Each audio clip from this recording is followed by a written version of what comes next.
Hola amigos, we are back with 3 to Love, and today we are going to be talking about whether or not Catholics should be using dating apps. You! Oh, sorry, I'm just really excited.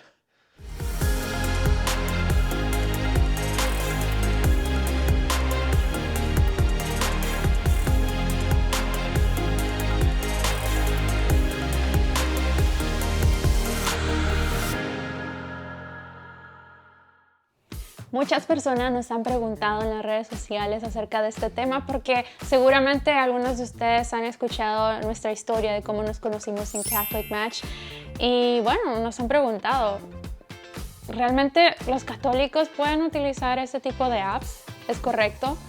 Y bueno, creo que aquí la pregunta correcta es, no es tanto si podemos o no usarlas, sino con qué intenciones las voy a usar y cómo las voy a usar. Okay, so when we say dating apps, that could mean a lot of things because something like Match.com has existed for a long time. But I think now it's primarily just on our phones, right? And I remember when Tinder first came out, when cell phones and smartphones were getting a lot bigger, and that was kind of more of a game. And then all of a sudden, you know, every year we seem to have a new dating app, and now there's so many, I can't even keep track of them all. But what I think happened was, you know, they were meant to be for meeting people, right? To start a connection. And I think there was good intention there. But I think what's happened is there's been a reputation now that these mobile dating apps have just become used for hooking up. And I think that's largely the case from what I've seen. And what's also been more prominent these days, as you probably know, is the hookup culture. And when I say the hookup culture, I mean two people getting together. Could just be out at the bars or it could be through one of these apps, but they're just engaged in this casual hookup, and that could be something as small as kissing or it could be totally having sex. And what's happened with these dating apps is I think it's fueled this, and it's caused a lack of commitment when people enter into these things because they don't have an intention. They don't really know why they're using this app. They don't really know what they're looking for. And so they end up just, you know, sometimes meeting people and maybe getting drunk and seeing what happens. And I think that's where the reputation has maybe turned some people away who are looking to meet someone. So we really need to ask ourselves, you know, why are we using this app or why are we signing up? And I think that's what we want to go over. Y como decía Brian sobre esta hookup culture, como le dicen en inglés, es simplemente un conecte, como decimos en Guatemala quizá. No busca compromiso, solo se busca algo para el momento, pasarla bien el rato. Y creo que eso es utilizar a la gente para nuestro propio beneficio, para nuestro propio placer, cosa que es totalmente contrario al amor, que es lo que estamos llamados como católicos, como cristianos.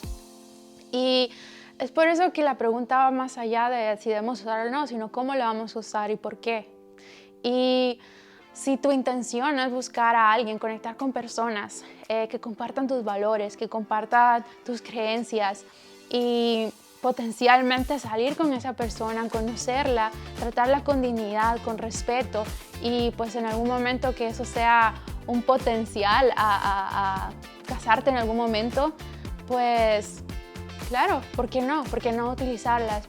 Y por eso creo que el consejo es aquí pedirle al Espíritu Santo que te guíe y te ayude a discernir el cómo utilizar estas herramientas que pueden ser muy buenas, pero que si las utilizamos de la manera incorrecta o con las intenciones incorrectas pueden llevarnos a un vacío muy grande.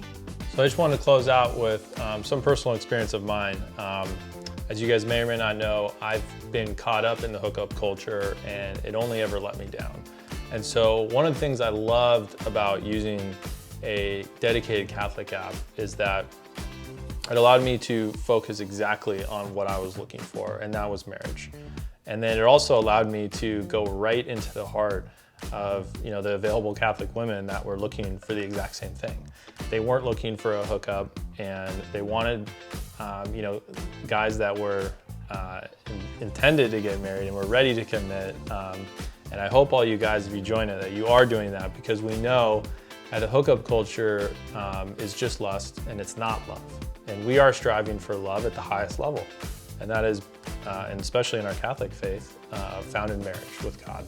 And so that's what I just want to encourage you to go try it, because maybe you're not having luck at your local church and you're not meeting someone through friends. So go try it, because there's such great availability out there on these apps, and you can see right away whether someone's open to a long-term relationships like we did. There's a question for that, and you can see exactly that they're committed on the profile to the faith and everything that they stand behind it. And that's what I loved about it. And then you can use it to have that initial conversation and see what they like. And then now they have faith-based apps. That's the thing, the cool part of it, that, okay, if you really want to focus on Catholic or Christian dating, well, yeah, there are several apps out there that are faith-based. So yeah, be careful, use it with prudence, with wisdom, but give yourself the chance to know other Catholics around, through these apps and through this, I think it's like an instrument of God that God uses, to introduce you to people and make friendships, and also, who knows, maybe you can meet your future wife or husband in one of these apps.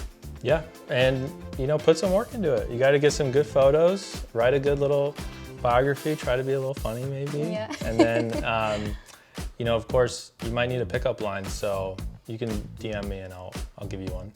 Or Pablo maybe he can give you one. I got a couple.